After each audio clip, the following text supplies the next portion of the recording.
Yo, what up, homie? Yo, what up, man? How was your day? I'm good. I can't stream today, so sorry, mate. No, no problem, no problem. Are you able I, to coach the game that I just played? yeah, bro. Yeah, bro. I think you made some mistakes. So let's look at the game, okay? Here's a lesson to all chat. Basically, when you have an enchanter support, the reason it's a piece of shit is you need to contest push, right? And like the idea is like really simple. If you lose push, Nautilus bases first, right? And this guy runs out of base and he puts a ward like in mid. You can never take this vision again. Because you have to fucking face check a Soraka into Nautilus, and you just get fucked, you know? So you can never defend your jungle. Because you're squishy, you need to base first, ideally. And most lanes, the more you push, the easier it is to win, right? Because if you stack waves, they're stuck on a tower, and you have to like trade HP to farm. That's the whole idea. Because you're playing double range, your level 1 is a lot better, you just need to knock it all in. Yeah. The problem is Prince invades level 1. Obviously, it's very hard because you have Kha'Zix, and you can't contest bot side. That's one. But two is also like normally when you have an enchanter support, you want like a tank jungler because if you lose vision at any point in the game, you can never face check the bush as Soraka. It's fucking impossible. Do you want like a Sejuani or like Jarvan or some fucking bruiser tank to face check for you, and you're sitting behind, you know? She last picked Raka as well. She see me pick. Yeah. She see me pick Jin, because they locked in Kha'Zix. I think Kha'Zix, Vladimir, and then I locked in Jin because they wanted to play carry champions. Yeah. And then he just last picked Soraka, and then I just got level 1 invaded. So I was like, okay, I can't push it because then they might level 2 gank bot. I was explaining the concept. The reality though is in solo queue, no one fucking plays properly. Yeah. So all of what I said doesn't really matter unless you're playing in like Korea. To be honest, picking Soraka is like not the worst because if you can survive in the game and they fuck up, you can still win. But that being said, because of your comp, I would probably dodge. Like you have no bruiser. You can get split map level 1. You have no setup on Jin, and Jin is a champion that normally wants to play off other people. Yep. So you want champions like Tristana, you want champions that have like DPS, for example, Rumble Jarvan, Rumble Vi, Jin, etc. And the other thing for me is like I'm playing Jin Raka. There's Ari Vlad mid, so it's not like you hold Prio or he can roam to help you bot side, right? All right. So I'm thinking about all that. I'm thinking about the fact that I probably lose push in champ select. And based on the game, I'm never taking Ghost. So do you know what happened patch 14.10? So they buffed IE, they changed Collector, right? But they also nerfed Ghost. So they nerfed Ghost cooldown, I believe 30 seconds from 210 seconds to 240. They also reduced the duration from 15 seconds to 10 seconds. They nerfed Ghost and they buffed Barrier. So for me, I really like Barrier in this lane because I think I'm perma weak side. I have to play 2v3. And the Barrier buff is actually really big. And the other thing that I want to talk about is your build. Basically, Jin can crit, but he has reduced crit damage. He can't increase his attack speed. The fourth hit is always a crit strike.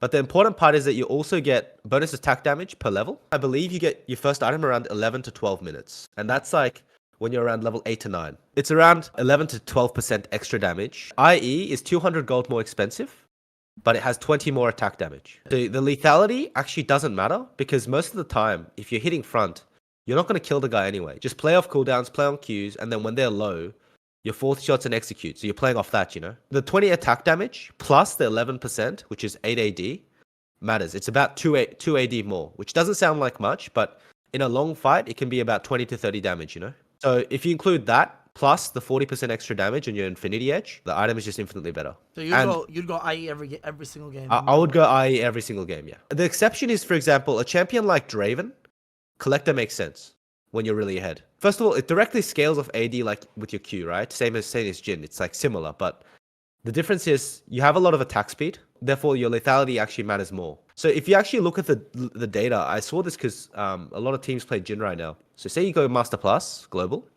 Your first item is literally only 1 minute later, 13 minutes to 12 minutes, right? But your win rate's almost 60%, 58.53%. So build plus summoners is something that I would think about. And obviously, all your spells scale really well for AD. And this is really OP. Like late game, you'll have like 800 AD, right? So you would never go Ghost on Jin? I think you only go Ghost on really free matchups. All AD carries with a really free matchup, I would take Ghost. But in this game, I look at the game.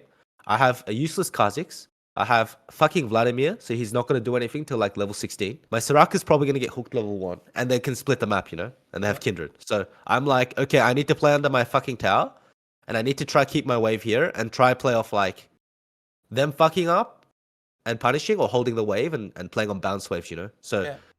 when you play bot lane, the EXP changed as well. Did you notice? Yeah. Yeah, so on the second wave, I believe it's 2 melees, 1 caster now for level 2. First of all, when you play Jhin, you normally want to walk in with the wave. Yeah, then you walk up to the wave and you want to like queue the casters. If I'm defending my bot side and I already see them on red, I don't want Tribush. I just assume they can be there and I don't walk up to the wave, okay? Until they show. So you see this ward that you put down on Tribush? Was it now? This is where like you hit a logical fallacy, right? Because Kindred split the map, so you can never push in this matchup. It sucks, but you can never push. This is important. Yeah. Kindred has 2 paths. He can do these 3 camps and gank bot, or he can defend his top side, bot to bot. I mean bot to top, right? Yeah. But either way, you can never push. Yeah. So if you can never push, you can never show on the wave first. And if you can never show on the wave first, you're most of the time receiving the wave. And if you're receiving the wave, this first bush ward is so fucking important. So I would hold this ward and I would ward first bush because I know they will have push. And this ward is very important. Imagine there's a second wave, right? Basically, this ward or this bush allows them to play behind the wave. So if this Nautilus is a human being and it runs into this bush, then they can zone you off the wave completely, you know? You can't play off this bush at all. And it's even more important when you play double range, first double range, because they can basically fuck you and then drop in and out constantly. So you want to deny this bush when you're playing weak side. And weak side is like when your jungle plays away from you. All right. I think this is fine because you know jungle position. Yeah. And now you can test push, right? Yep, Beautiful. There are a lot of little tricks you can do with Jhin from level 3 onwards, especially with your traps. In Korea, there's like a guy that made a video. It's called the Bermuda Triangle. Basically, like, say you put a trap on the right side, then what you do is you fight on the same side as your traps, and then you put a trap in the location that they're going to come in. So they're going to get slowed, right? And then they will walk to the bush, and they'll get slowed again. And then you just put another one near your side or behind them. And it like chain CCs, like chain slows them, you know? That's the setup you can use it with push. But anyway, okay, you push, you know Kindred's top side. First of all, I don't know why your Raka like mega orders a wave. It's fucking weird. Yeah, you'll see I'm going to a lot of like I'm losing a lot of CS all because she keeps autoing the wave. Okay. The second is like you see how you fake base here, or you think about basing and you realize you lose a wave. Yeah. This is really good if you don't show, bro. Okay. I fucking hate this as well, you know? You know how I talked about this ward? If you had this warded, you would know this is warded, so you can like play off this vision, you know? Yeah. So say you know this is warded, or you assume this is warded. You can like fog, fake base or actual base. And if they assume that you based, they will hard push next wave. Yeah. And your jungle's going to play top side, and the enemy jungle's going to play bot side. So it's enemy jungle's turn. So you just get the wave into your side faster, and I would never touch this wave, you know? Yeah. Because your jungle, you have no jungle proximity. This does fucking nothing, you know? It's like the most useless trap thing. I did that because like just in case Kindred would just try to gank and maybe just step on the bush. Yeah, but what I mean is like they're gonna have push next wave and they'll clear it anyway. So for me, the way I would play this situation is I would just play to not touch the wave, fake base, and make them hard shove. And then what will happen is they will push wave 5, and then you will catch wave 5, 6, the second cannon, and play on the bounce wave. And this is really important. So on Jhin, guys, you always want to buy BF first. Ideally. It's fucking OP. Because all your spell scale 100% off AD. And your fourth shot scales off AD too. So having the most amount of flat AD is really important. So here, as I said, I would completely fake base. I would probably sit in a bush, wait for them to push. I would not even bother contesting the wave. I would not show. I would not put a trap here. I would let the wave come in. And then I would play the bounce wave, you know? And for me, I'm happy, bro. I'm Jhin. You want to be weak side, and even if you base second, you want to late base anyway. Basing on wave 4 sucks on Jhin. Sucks fucking ass, bro. It's trash. If you don't have enough money to buy like BF sword, just buy a pickaxe or buy a cloak of agility. Never buy lethality item. Never, ever, ever, ever, ever, ever. You're not gonna. I mean, unless you're hard winning lane, and you can perma trade, and the longswords will actually win you the lane. But in most cases, you're not going to solo kill enemy 2v2 unless they're really fucking bad. Like, you have enough damage with Cloak of Agility. Most of the kills that you'll get off Cloak of Agility or Pickaxe anyway. But ideally on Jhin, you always want to base for BF Sword, 1300 gold. So basically the easy way to remember is like, second cannon, you'll have about 1100 gold. And the wave after that, it'll give you 1250 gold. If you farm perfectly, it's a bit more, including like passive gold income. So you can base the wave after this, okay? Yeah. That's normally what you want to do, or you want to push 2 waves more. Okay, now you have enough for BF Sword.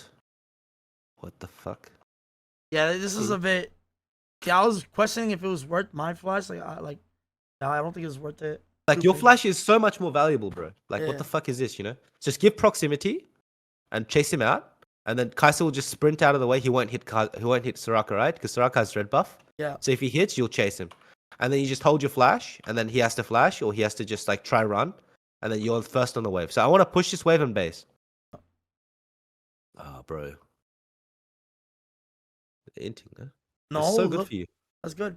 They're inting. They're inting. No, it's for sure worth. It's for sure worth. Okay. So this is the other thing, bro. Like, okay, you're playing Jhin, yeah.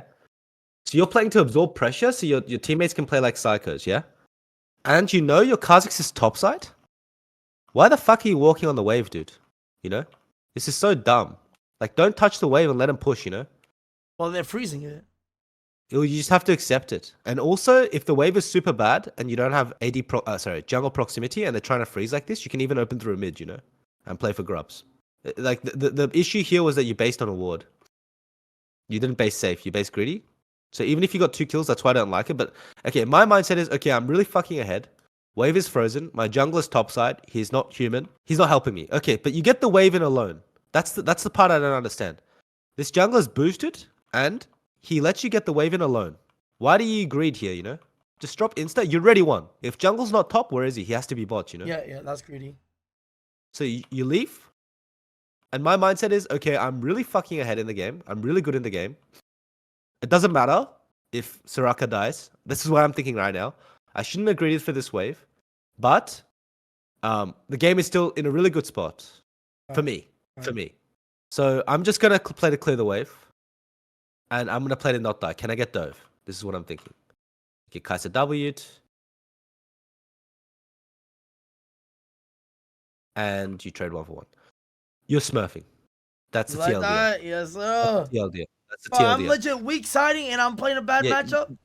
You're weak siding, playing a bad matchup with no jungle, and you're sucking jungle's turn onto bot side, and you killed 1 for 1, right? Yes, and you caught most of the wave. Yes, sir. But the problem is, like, I would ideally prefer you, like, to not touch the wave, recognize that Kindred can be bot. That was my bad. Open through mid and play fight top, you know? Right. That's the correct play. Yeah. It worked out because they're bad. You need to recognize that, okay, Hums? Like, here, you should just die. You're dead on my screen right now. If this guy is playing properly. Yeah, he should be right here. Yep. So, always think about that. But yeah, you're smurfing mechanically for sure. You see how fucked up the map is, bro? The whole game. Yeah, but it's because your sub jungle don't know how to play. It's because your sub jungle don't know how to retake vision. Like, they should always open for mid in this turn. Kha'Zix, first of all, should base because he's a level down and Kindred just showed bot, so they're going to have vision bot. So he should base, probably concede this, and either retake bot for you to play or leave your weak side and take his top. So you want to fix this wave as soon as possible. You see Kha'Zix getting invaded. He wins a smite fight. But you're fucking hitting the way. Oh, you are. Nice. No. So the rocket hit it. Look, you'll see. Look. She didn't even last hit it. I W'd. It is what it is. But then she didn't last hit the cannon. I wanted to keep the wave there, though. I mean, for me, you already made a lot of mistakes, as I said, right? Just with your wave. Like, the game would look a bit different, in my opinion. And the topside fight on Grubs, you probably would have killed Skarner or something.